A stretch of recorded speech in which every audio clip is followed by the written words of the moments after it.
क्या ये बात कभी कभी बिल्कुल हैरान करने वाली नहीं लगती कि एक जीवन रक्षक दवा और एक खतरनाक जहर के बीच का अंतर सिर्फ एक अणु को 1 मिलीमीटर खिसकाने भर का हो सकता है। मतलब एक ही तरह के परमाणु हैं, बस उनके जुड़ने की जगह थोड़ी सी बदल दी जाए और उस पूरी चीज का असर बिल्कुल उलट जाता है। तो आज की इस विस्तृत चर्चा में हम उसी अदृश्य दुनिया में उतर रहे हैं जहां ये सारा जादू होता है। बिल्कुल, ये सुनने में वाकई में किसी साइंस फिक्शन फिल्म जैसा लगता है ना? लेकिन मॉलिक्यूलर लेवल पर, यानी अणुओं की सूक्ष्म दुनिया में, ये एकदम रोजमर्रा की सच्चाई है। बस एक छोटा सा बदलाव होता है और पूरी कहानी ही पलट जाती है। हाँ, और यही बात आज की इस चर्चा को इतना रोमांचक बनाती है, क्योंकि अक्सर जब हम लोग रसायन विज्ञान की किसी भारी भरकम किताब को खोलते हैं तो वहां लिखी रासायनिक समीकरणों की लंबी लंबी सूचियां देखकर ऐसा लगता है जैसे हम किसी बहुत ही उबाऊ और जटिल कोड को डिकोड करने की कोशिश कर रहे हो। एकदम सही कहा। एक ऐसा भ्रम बन जाता है कि मानो एक बीकर में कुछ रसायनों को मिलाया, कुछ अजीब सा धुआं निकला और कोई नई चीज बन गई। लेकिन ये बहुत ही पुराना और सच कहूं तो काफी सीमित नजरिया है। बिल्कुल, इसीलिए आज हम उस उबाऊ नजरिए को खिड़की से बाहर फेंकने वाले हैं। आज हम हमारे पास मौजूद स्रोतों का इस्तेमाल करके रसायन विज्ञान को एक आणविक निर्माण स्थल या कहें मॉलिक्यूलर कंस्ट्रक्शन साइट के रूप में देखेंगे। साहित्य में एल्किल हैलाइड्स बनाने के करीब 14 विशिष्ट तरीके बताए गए हैं। हाँ, 14 अलग अलग रासायनिक अभिक्रियाएं, और हम इन्हें सिर्फ समीकरणों की तरह नहीं पढ़ने वाले हैं। एकदम नहीं, हम इन्हें एक आणविक टूलकिट की तरह खोलने वाले हैं। एक ऐसी टूलकिट जहां वैज्ञानिक एक अणु के हिस्से को बहुत ही सटीकता से हटाते हैं और उसकी जगह किसी दूसरे हिस्से को एकदम फिट कर देते हैं। लेकिन इस टूलकिट को खोलने से पहले यह समझना जरूरी है कि हम आखिर बना क्या रहे हैं। ये एल्किल हैलाइड क्या बला है? मैं समझाती हूँ। इसे हम कार्बन की एक श्रृंखला या चेन मान सकते हैं, और जब इस कार्बन चेन के साथ हैलोजन परिवार का कोई सदस्य जुड़ जाता है, जैसे क्लोरीन, ब्रोमीन या आयोडीन, तो उसे एल्किल हैलाइड कहते हैं। ये अणुओं की दुनिया का एक बहुत ही मजबूत और बुनियादी ढांचा है। मतलब ये काफी महत्वपूर्ण होते हैं। अरे बहुत ज्यादा। हमारे आसपास मौजूद अनगिनत दवाइयाँ, आधुनिक प्लास्टिक और यहाँ तक कि कृषि में इस्तेमाल होने वाले रसायन भी इसी ढांचे पर टिके हैं। क्या बात है। तो चलिए अपने सेफ्टी हेलमेट पहन लेते हैं और इस कंस्ट्रक्शन साइट पर उतरते हैं। सबसे पहले हम उस तरीके से शुरुआत करते हैं जो थोड़ा शांतिपूर्ण लगता है, अल्कोहल वाले अणुओं का कायाकल्प। स्रोत सामग्री में पहली 6 अभिक्रियाएं इसी बारे में हैं। हाँ, ये सबसे आम और शायद सबसे ज्यादा इस्तेमाल होने वाला तरीका है। अगर हम इसकी तुलना घर के नवीनीकरण या होम रेनोवेशन से करें तो मान लीजिए कि हमारे पास कार्बन का एक पुराना घर है। इस घर में ऑक्सीजन और हाइड्रोजन की एक जोड़ी, जिसे OH ग्रुप कहते हैं, एक पुराने किराएदार की तरह रह रही है। अब हमारा लक्ष्य क्या है? हमें इस OH को बेदखल करके उसकी जगह किसी हैलोजन को नया किराएदार बनाना है। ये नवीनीकरण का उदाहरण आपने बहुत सटीक दिया, और इस काम के लिए हमारे टूलकिट में कई अलग अलग उपकरण हैं। सबसे पहला और आम तरीका है इस अल्कोहल वाले घर में हाइड्रोक्लोरिक एसिड यानी HCl डालना। लेकिन यहाँ एक लोचा है। अच्छा, क्या लोचा है? मजे की बात यह है कि अक्सर वो पुराना OH किराएदार इतनी आसानी से घर नहीं छोड़ता। वो बहुत जिद्दी होता है। सिर्फ एसिड डालने से काम नहीं बनता। तो फिर उसे बाहर कैसे निकालते हैं? कोई खास जुगाड़ है? यहीं पर एक विशेष रसायन जिंक क्लोराइड की एंट्री होती है। इसे ZnCl2 कहते हैं। ये लूकास अभिकर्मक का हिस्सा है। ये जिंक क्लोराइड एक क्रोबार या लोहे की रॉड की तरह काम करता है। ये उस जिद्दी OH के बॉन्ड को कमजोर करके उसे उखाड़ फेंकता है। अरे वाह। हाँ, और जैसे ही वो जगह खाली होती है, क्लोरीन तुरंत वहां आकर बैठ जाता है, और जो OH बाहर निकला था वो एसिड के बचे हुए हाइड्रोजन के साथ मिलकर शांति से पानी बन जाता है। ये जिंक क्लोराइड का क्रोबार की तरह इस्तेमाल करना, ये विजुअली बहुत साफ समझ आ रहा है। ब्रोमीन और आयोडीन को बसाने के लिए भी स्रोत में ऐसे ही सीधे तरीकों का जिक्र है, जहां HBr और HI का इस्तेमाल होता है। लेकिन साहित्य में आगे कुछ ऐसे रसायनों का जिक्र है जो मुझे थोड़े अजीब लगे। अजीब? कौन से वाले? इतनी आसानी से हो रहा था तो फिर इन भारी भरकम और जटिल रसायनों का उपयोग क्यों किया जा रहा है? क्या ये भारी टूल्स इस टूल किट में किसी विशेष कारण से रखे गए हैं? बहुत ही शानदार सवाल है। यहाँ पर असल में रसायन विज्ञान की व्यवहारिकता सामने आती है। देखिए, विज्ञान में सिर्फ ये मायने नहीं रखता कि हमारा मुख्य उत्पाद क्या बन रहा है। तो और क्या मायने रखता है? ये भी बहुत मायने रखता है कि सह उत्पाद या बाय प्रोडक्ट्स क्या बन रहे हैं। जब किसी बड़े कारखाने में टन के हिसाब से एल्किल हैलाइड बन रहा होता है तो वहाँ सबसे बड़ी चुनौती कचरा साफ करने की होती है। अशुद्धियों को अलग करना एक बहुत ही महंगी और मुश्किल प्रक्रिया है। अच्छा, तो मतलब साफ सफाई एक बड़ा मुद्दा है। बिल्कुल। अब उस SOCl2 वाले टूल को देखिए। जब अल्कोहल इसके साथ प्रतिक्रिया करता है तो हमारा मनचाहा एल्किल हैलाइड तो बनता ही है, लेकिन साथ में SO2 और HCl भी बनते हैं। और इन दोनों सह उत्पादों की खासियत ये है कि ये गैसीय अवस्था में होते हैं। ओ, मतलब वे गैसें हैं तो वे अपने आप। हाँ, अपने आप हवा में उड़ जाती हैं। जैसे ही अभिक्रिया होती है ये गैसें आसानी से उड़ जाती हैं और पीछे जो बचता है वो एकदम शुद्ध एल्किल हैलाइड होता है। इसे साफ करने या छानने की कोई अतिरिक्त मेहनत नहीं करनी पड़ती। ये तो ऐसा हुआ जैसे घर का नवीनीकरण हो रहा हो, दीवारें टूट रही हों और सारा मलबा खुद ब खुद हवा में गायब हो जाए। अब समझ में आया कि हर टूल का अपना एक विशिष्ट महत्व क्यों है। ये सिर्फ बनाने के बारे में नहीं है बल्कि सफाई से बनाने के बारे में है। एकदम सही। लेकिन ये तरीका तभी काम आता है जब हमारे पास OH वाला घर हो, यानी अल्कोहल हो। हाँ, और क्या हो अगर हमारे पास एक बिल्कुल खाली चारों तरफ से बंद प्लॉट हो। मेरा मतलब है एक एल्केन जिसमें कोई OH नहीं है, सिर्फ कार्बन और हाइड्रोजन एक दूसरे को बहुत मजबूती से जकड़े हुए हैं। तब तो ये शांतिपूर्ण तरीका बिल्कुल काम नहीं आएगा, है ना? बिल्कुल नहीं। वहाँ हमें दीवार तोड़ने के लिए कुछ बहुत ही आक्रामक चाहिए और यहीं से हम ऊर्जा द्वारा संचालित अभिक्रियाओं की दुनिया में प्रवेश करते हैं। साहित्य में 7वें और 8वें तरीके के रूप में इसे फ्री रेडिकल हैलोजिनेशन कहा गया है। और यहाँ सबसे दिलचस्प टूल जो इस्तेमाल होता है वो कोई तरल रसायन नहीं है, बल्कि वो है पराबैंगनी किरणें यानी UV लाइट। जब मैं इसके बारे में पढ़ रहा था तो मुझे ऐसा लगा कि ये UV प्रकाश एक तरह की स्टार्टिंग पिस्टल है। यहाँ शायद कोई बहुत तेज सनबर्न है जो शांत बैठे रसायनों को अचानक से बहुत हिंसक बना देता है। ये स्टार्टिंग पिस्टल वाली तुलना बहुत ही सटीक है। लेकिन मुझे ये समझ नहीं आया कि ये शांतिपूर्ण तरीकों से अचानक इतना अराजक क्यों हो गया। ये UV लाइट असल में मॉलिक्यूलर लेवल पर कर क्या रही है? मैं बताती हूँ। इसे ऐसे समझिए, मान लीजिए क्लोरीन गैस है। उसमें 2 क्लोरीन परमाणु एक दूसरे का हाथ बहुत मजबूती से पकड़े हुए हैं। जब हम उन पर UV प्रकाश डालते हैं तो उस प्रकाश की ऊर्जा इतनी ज्यादा होती है कि वो एक लेजर तलवार की तरह उस बॉन्ड को बिल्कुल बीच से काट देती है। बीच से काटने का मतलब है कि दोनों को बराबर हिस्सा मिलता है? हाँ, बिल्कुल। दोनों क्लोरीन अपना अपना एक इलेक्ट्रॉन लेकर अलग हो जाते हैं। इन अलग हुए परमाणुओं को ही विज्ञान की भाषा में फ्री रेडिकल या मुक्त मूलक कहा जाता है। और ये बहुत खतरनाक होते हैं। बेहद अस्थिर और ऊर्जा से भरे हुए।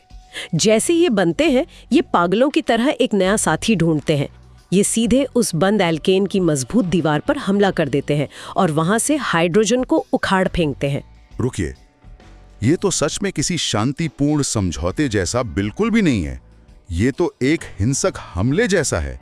एक तरह की चेन रिएक्शन बन जाती होगी। हाँ, ये काफी अराजक है। इसमें अक्सर उत्पादों का एक बेतरतीब मिश्रण बन जाता है। लेकिन पता है, ये तरीका उन परिस्थितियों के लिए बहुत उपयोगी है जहां एल्केन इतना मजबूत है कि वो किसी और चीज से प्रतिक्रिया ही नहीं कर रहा। जब कोई और रास्ता ना बचे तो फिर दीवार तोड़ने के लिए लेजर तलवार ही चाहिए। ये समझ में आता है। लेकिन इस अराजकता के बीच क्या रसायन विज्ञान में कुछ सख्त नियम भी हैं? नियम? हाँ, बिल्कुल है। क्योंकि साहित्य में इसके तुरंत बाद डबल बॉन्ड वाले एल्कीन का जिक्र है 9वीं और 10वीं अभिक्रिया में, और वहां चीजें बहुत ही अनुशासित नजर आती हैं। एकदम सही पकड़ा आपने। हम मार्कोवा-निकोव नियम की बात कर रहे हैं। जब हम उस फ्री रेडिकल वाली अराजकता से निकलकर वापस नियंत्रण की ओर आते हैं तो ये नियम सबसे अहम हो जाता है। तो इस नियम को समझने के लिए एक दृश्य की कल्पना करते हैं। मान लीजिए हमारे पास कार्बन की एक चेन है जिसमें किनारे पर एक डबल बॉन्ड है। मानो 2 कार्बन ने एक दूसरे का हाथ बहुत मजबूती से पकड़ा हुआ है। अब जब हम इसमें कोई एसिड जैसे HBr डालते हैं तो वो डबल बॉन्ड टूटता है। अब हैलोजन को जुड़ने के लिए 2 कार्बन मिलते हैं, एक बीच वाला और एक किनारे वाला। मैंने स्रोतों में पढ़ा है कि मार्कोवा-निकोव नियम बिल्कुल अमीर और अमीर होता जाता है वाले सिद्धांत जैसा है। अमीर और अमीर होता जाता है? ये कैसे? मतलब जिस कार्बन के पास पहले से ज्यादा हाइड्रोजन है, नया हाइड्रोजन वहीं जाएगा, और जो हमारा हैलोजन है जैसे ब्रोमीन, वो बीच वाले कार्बन पर जुड़ जाएगा जिसके पास कम हाइड्रोजन थे। ये एनालॉजी काफ़ी अच्छी तरह से काम करती है, याद रखने के लिए बहुत बढ़िया है। लेकिन इसके पीछे का जो क्यों है वो और भी ज़्यादा दिलचस्प है। वही तो मैं जानना चाहता हूँ। प्रकृति को कैसे पता चलता है कि कौन अमीर है और कौन गरीब? अणु तो बैंक बैलेंस नहीं देखते। सही कहा, प्रकृति अमीरी गरीबी नहीं देखती, वो स्थिरता या स्टेबिलिटी देखती है। जब वो डबल बॉन्ड टूटता है तो बीच में एक बहुत ही क्षणभंगुर अवस्था बनती है। इसे कार्बोकैटायन कहते हैं। कार्बोकैटायन मतलब कार्बन पर कोई चार्ज आ जाता है। हाँ, कार्बन पर एक पॉजिटिव चार्ज आ जाता है। अब आप इस चार्ज को एक भारी वजन या एक बहुत बड़ी जिम्मेदारी समझ सकते हैं। अच्छा, तो अब सवाल यह है कि वो बोझ कौन उठाएगा? बिल्कुल। अब सोचिए, किनारे वाले कार्बन के पास मदद मांगने के लिए सिर्फ एक तरफ पड़ोसी होता है, लेकिन बीच वाले कार्बन के दोनों तरफ दूसरे कार्बन दोस्त होते हैं। अरे हाँ, चेन के बीच में है तो दोनों तरफ सपोर्ट होगा। बिल्कुल। वे दोनों पड़ोसी कार्बन उस भारी वजन को उठाने में उसकी मदद कर सकते हैं। इसलिए बीच वाला कार्बन उस पॉजिटिव चार्ज को बेहतर तरीके से संभाल सकता है। प्रकृति हमेशा उस रास्ते को चुनती है जो सबसे अधिक स्थिर और सुरक्षित हो। ये तो बहुत ही तार्किक और खूबसूरत है। मतलब सारा खेल सपोर्ट सिस्टम का है। लेकिन कहानी में एक बहुत बड़ा ट्विस्ट है जिसने मेरा दिमाग पूरी तरह घुमा दिया। अच्छा, वो क्या है? साहित्य के अनुसार अभिक्रिया 10 में अगर हम बिल्कुल वही रसायन लें, वही एल्कीन और वही HBr, लेकिन उसमें सिर्फ एक छोटी सी बूंद पेरोक्साइड की डाल दें तो पूरा का पूरा नियम उलट जाता है। हाँ, इसे एंटी मार्कोवनिकॉव कहते हैं। बिल्कुल। अब हैलोजन किनारे वाले कार्बन पर जुड़ता है। ये तो रॉबिनहुड प्रभाव हो गया जहां गरीब को मिल रहा है। मेरा सवाल ये है कि एक छोटी सी बूंद प्रकृति के इतने मूलभूत नियम को रातों रात कैसे पलट सकती है? ये रसायन विज्ञान के सबसे शानदार जादुई ट्रिक्स में से एक है और इसका रहस्य उस पेरोक्साइड के स्वभाव में ही छिपा है। देखिए, जब पेरोक्साइड मौजूद नहीं था तो अभिक्रिया आयंस के माध्यम से हो रही थी, मतलब पॉजिटिव और नेगेटिव चार्ज के जरिए। हाँ, जहां कार्बोकैटायन वाली स्थिरता के नियम काम कर रहे थे। सही। लेकिन पेरोक्साइड डालने से क्या हुआ? पेरोक्साइड बहुत आसानी से टूटकर फ्री रेडिकल्स बनाता है, वही ऊर्जावान और अस्थिर तत्व जिनकी हमने अभी यूवी राइट वाले हिस्से में बात की थी। ओहो, फिर से वही लेजर तलवार वाले फ्री रेडिकल्स। बिल्कुल। जैसे ही पेरोक्साइड के फ्री रेडिकल्स बनते हैं, वे पूरी मैकेनिज्म या काम करने के तरीके को ही जड़ से बदल देते हैं। ये ऐसा है जैसे फुटबॉल के खेल के बीच में अचानक से नियम बदलकर बास्केटबॉल के कर दिए जाएं। क्या बात कर रहे हैं? तो मतलब खेल का मैदान वही है, खिलाड़ी वही हैं, लेकिन नियम पूरी तरह बदल गए। एकदम सही। फ्री रेडिकल्स के अस्थिरता के नियम आयनों से बिल्कुल उल्टे काम करते हैं, जिसकी वजह से ब्रोमीन अब पहले हमला करता है और उस जगह जुड़ता है जहां वो सबसे स्थिर रेडिकल बना सके। नतीजा ये होता है कि अंतिम उत्पाद का आकार पूरी तरह से बदल जाता है। यह सच में हैरान करने वाला है कि कैसे एक छोटी सी बूंद पूरे अणु का नक्शा बदल सकती है। खैर, अब इस नक्शे की बात करते हुए चलिए एक और दिलचस्प परिदृश्य पर आते हैं। 11वीं और 12वीं अभिक्रिया। मान लीजिए हमने ये सब मेहनत करके एक एल्किल हैलाइड बना लिया। ठीक है, बना लिया। लेकिन हमें बाद में एहसास होता है कि यार हमें क्लोरीन नहीं बल्कि कोई और हैलोजन चाहिए था। साहित्य में इसके लिए हैलोजन एक्सचेंज का जिक्र है। हाँ, इससे हम हैलोजन की अदला बदली कह सकते हैं। अगर मैं इसकी तुलना कलेक्टिबल कार्ड्स या ट्रेडिंग कार्ड्स की अदला बदली से करूं, मान लीजिए हमारे पास बहुत सारे क्लोरीन वाले कार्ड हैं जो बहुत आम है और आसानी से मिल जाते हैं। लेकिन हमें एक दुर्लभ आयोडीन कार्ड चाहिए या एक बहुत ही खास फ्लोरीन कार्ड चाहिए। साहित्य में बताया गया है कि इसके लिए हम उस क्लोरीन वाले अणु को खास रसायनों जैसे सोडियम आयोडाइड या सिल्वर फ्लोराइड के साथ मिलाते हैं और स्वैप कर लेते हैं। हाँ, इन्हीं को रसायन विज्ञान में फिंकेलस्टीन और स्वार्ट्ज अभिक्रियाएं कहा जाता है। लेकिन यहाँ मुझे एक बात खटक रही है। मतलब अगर हमें शुरुआत से ही फ्लोरीन या आयोडीन चाहिए था तो हम सीधे ही अल्कोहल या एल्केन से इन्हें क्यों नहीं बना लेते? हम पहले आसान सा क्लोरीन वाला अणु बनाते हैं और फिर इस मिडिलमैन या बिचौलिए के जरिए एक्सचेंज करते हैं। ये दोहरी मेहनत क्यों? ये एक बहुत ही व्यवहारिक और जरूरी सवाल है। इसका जवाब इन हैलोजन तत्वों के थोड़े नखरे वाले स्वभाव में छिपा है। आप फ्लोरीन को एक बेलगाम घोड़े की तरह या एक छोटे बम की तरह समझ सकते हैं। बम की तरह मतलब वो खतरनाक है? बहुत ज्यादा खतरनाक। फ्लोरीन इतना ज्यादा आक्रामक और प्रतिक्रियाशील होता है कि अगर उसे सीधे कार्बन की चेन के पास ले जाया जाए तो वो इतनी तेजी से रिएक्ट करेगा कि आग लग सकती है या अणु पूरी तरह से नष्ट हो सकता है। हम उस पर नियंत्रण नहीं रख सकते। बाप रे, तो सीधे फ्लोरीन डालना तो बेवकूफी होगी। और आयोडीन का क्या चक्कर है? आयोडीन बिल्कुल फ्लोरीन का उल्टा है। वो उस सुस्त इंसान की तरह है जो सोफे से उठना ही नहीं चाहता। इसकी सीधी अभिक्रिया इतनी धीमी होती है कि वो पूरी ही नहीं हो पाती और कई बार तो उल्टी दिशा में जाने लगती है। तो मतलब एक के पास बहुत ज्यादा एनर्जी है कि आग लग जाए और दूसरे के पास बिल्कुल नहीं है कि वो अपनी जगह से हिले। हाँ, इसीलिए रसायनज्ञों ने ये मास्टरमाइंड प्लान निकाला। वे पहले आसानी से बनने वाला मध्यम स्वभाव वाला एल्किल क्लोराइड बना लेते हैं। ये हमारा सुरक्षित बिचौलिया है। अच्छा, तो ये बिचौलिया हालात को कंट्रोल में रखता है। बिल्कुल। फिर वे इस बिचौलिए को एक बहुत ही नियंत्रित माहौल में विशेष करेंसी का उपयोग करके एक्सचेंज करते हैं। करेंसी? जैसे कि स्वात्स अभिक्रिया में वो सिल्वर फ्लोराइड इस्तेमाल होता है। एकदम सही पकड़ा। यहाँ सिल्वर और क्लोरीन की आपस में बहुत पक्की दोस्ती होती है। जैसे ही वे एक दूसरे को देखते हैं, वे तुरंत AgCl बनकर अलग हो जाते हैं। अब उस बिचारी फ्लोरीन के पास कार्बन के साथ जुड़ने के अलावा कोई और चारा ही नहीं बचता। ये तो सच में किसी जासूसी फिल्म के प्लॉट जैसा लग रहा है। मतलब सीधे रास्ते से काम ना बने तो बिचौलियों और खास करेंसी का इस्तेमाल करके अपना काम निकलवा लो। है ना, रसायन विज्ञान असल में प्रकृति के साथ मोलभाव करने की ही एक कला है। क्या बात है। अब हम इस मॉलिक्यूलर कंस्ट्रक्शन साइट के अंतिम और शायद सबसे विशेष हिस्से की ओर बढ़ रहे हैं। अभिक्रिया 13 और 14। साहित्य में डबल बॉन्ड और बेंजीन रिंग के पास हैलोजन के जुड़ने की बात की गई है, लेकिन एक बहुत अजीब बात होती है। आप एलिलिक और बेंजिलिक पोजीशन की बात कर रहे हैं। हाँ बिल्कुल। जब हैलोजन आता है तो वो उस मशहूर डबल बॉन्ड या बेंजीन रिंग के अंदर नहीं घुसता। इसके बजाय वो ठीक उसके दरवाजे के बाहर वाले कार्बन पे जाके जुड़ जाता है। बाहर ही रुक जाता है। ये ऐसा जैसे कोई बहुत मशहूर VIP क्लब है और गाड़ी को क्लब के अंदर ले जाने के बजाय ठीक दरवाजे के बाहर वाली VIP पार्किंग में खड़ा कर दिया गया हो। ये VIP पार्किंग का नजरिया बहुत ही रोचक है। लेकिन ऐसा होता क्यों है? क्लोरीन सीधा डबल बॉन्ड या बेंजीन रिंग के अंदर क्यों नहीं जाता? वो ठीक बाहर वाली जगह को ही क्यों चुनता है? इसका रहस्य रसायन विज्ञान के एक बहुत ही खूबसूरत और शक्तिशाली सिद्धांत में छिपा है, जिसे रेजोनेंस या अनुनाद कहते हैं। एक मिनट, रेजोनेंस। मैंने ये शब्द गिटार या संगीत में सुना है। जब तार झंकारते हैं तो आवाज गूंजती है, लेकिन अणुओं की दुनिया में ये क्या कर रहा है? क्या आप इसे आसान भाषा में समझा सकती हैं? जरूर। संगीत में रेजोनेंस का मतलब है ध्वनि का गूंजना और फैलना। अणुओं के दुनिया में भी कुछ ऐसा ही होता है, बस वहाँ ध्वनि की जगह ऊर्जा या चार्ज फैलता है। अच्छा, ऊर्जा फैलती है। हाँ, जब हैलोजन बाहर वाले कार्बन पर जुड़ने के लिए आता है तो वहाँ एक चार्ज बनता है।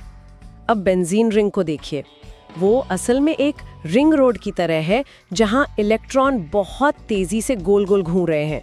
मतलब रिंग के अंदर काफी हलचल है। बहुत हलचल है।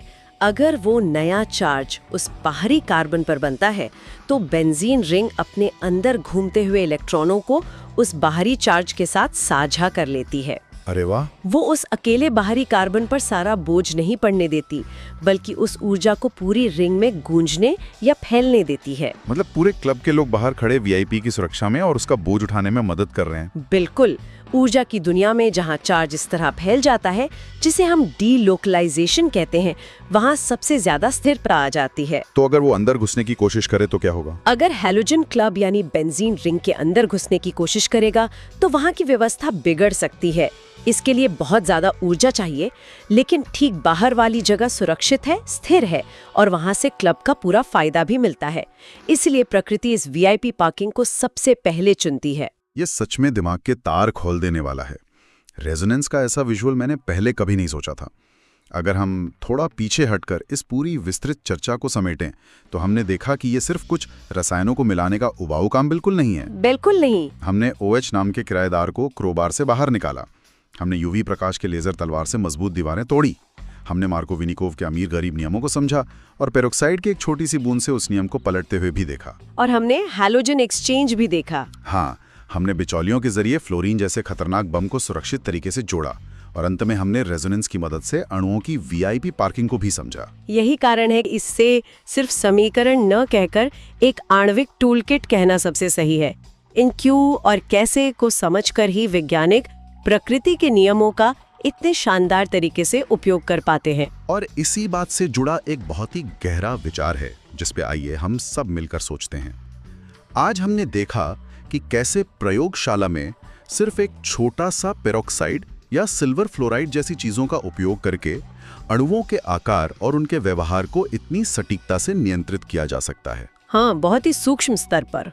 तो अगर हम इस पर गहराई से विचार करें तो क्या हमारे आसपास मौजूद हर कृत्रिम चीज, चाहे वो कैंसर के इलाज की कोई जीवन रक्षक दवा हो, हमारे फोन की स्क्रीन का विशेष ग्लास हो या कोई नया मटेरियल हो, क्या वे सब इन्हीं छोटे छोटे मॉलिक्यूलर लेगो ब्लॉक्स के सटीक संयोजन का ही नतीजा नहीं है? बिल्कुल है। जब वैज्ञानिक इन रास्तों का उपयोग करते हैं तो वे प्रकृति के सूक्ष्म नियमों को समझकर वास्तव में ब्रह्मांड के सबसे छोटे स्तर पर वास्तुकला या आर्किटेक्चर कर रहे होते हैं। हम लोग एक तरह से अदृश्य दुनिया के इंजीनियर बन गए हैं। ये विज्ञान की असली ताकत को देखने का एक बहुत ही सुंदर और विचारोत्तेजक नजरिया है ना? तो अगली बार जब हम अपने हाथ में कोई प्लास्टिक की बोतल या सिरदर्द की छोटी सी गोली लें तो हमें एक पल के लिए ये जरूर सोचना चाहिए कि उस एक छोटी सी गोली को बनाने के लिए किन वीआईपी पार्किंग्स, किन बिचौलियों और प्रकृति के किन जादुई नियमों का इस्तेमाल किया गया होगा। अणुओं की इस अदृश्य लेकिन चमत्कारिक दुनिया में अभी बहुत कुछ खोजना बाकी है। आज की इस गहरी चर्चा को हम यहीं विराम देते हैं।